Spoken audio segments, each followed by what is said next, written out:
lunchtime, the National Guard troops had left. Then there was relative calm, but people began to gather again. We saw about 2,000 people in the central square. At first, the protesters were quiet, but then flash grenades went off. We saw a fire start on the side of the administration building, which was then seized by protesters. People then began approaching our neighbouring TV station. We were evacuated from there. There were almost no police on the streets. Half of the traffic lights do not work in Almaty now, and internet blackouts have begun. There are few police in the city. There are fires in some parts of the city. The protests are clearly organised. They began in several cities at once, which has never happened in Kazakhstan before.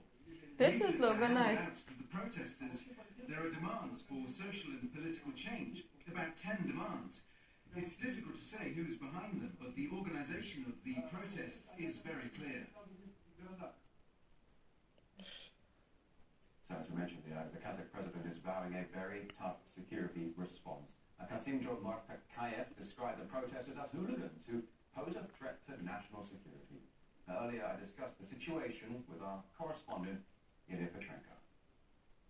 The president is indeed making sure that the nation understands that he's not leaving the capital, because at one point there were rumors that the Kazakh leader might flee Nur-Sultan, but he also wants to make sure that the nation feels that he's taking decisive measures. First of all, the former president of Kazakhstan, Nur-Sultan Nazarbayev, is no longer the head of the nation's Security Council. This is a measure that was taken by the leader. Now, besides this, he promised a crackdown. Let's listen to the latest message to the nation from Mr. Tokayev.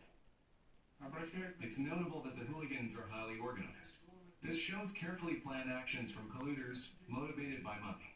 So as head of state and from today head of the Security Council, I intend to act as harshly as possible. This is a question of national security. I am sure that the people will support me. Whatever happens, I will remain in the capital. It's my constitutional obligation to be with the people. Together we will overcome this black period in Kazakhstan's history. Right, Ilya, just for a moment, we just take us back just for a short second here. How did this all start? Was there a trigger? We mentioned this before. It's all down to a spike in fuel prices.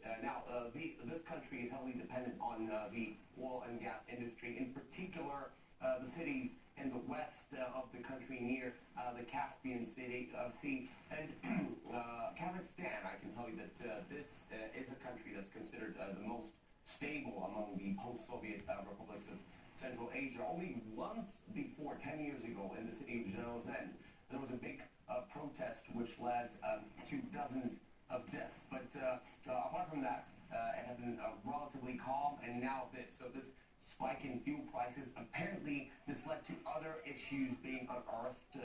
Perhaps COVID is to blame here as well, and there you have it. You can see people protesting and demanding the changes in government in various cities across the Kazakh Republic. Russia's foreign ministry has responded to the unrest in Kazakhstan, expressing support for President Tokayev. It also called for dialogue and an end to the street unrest, and stressed the importance of Kazakhstan as a strategic partner for Moscow.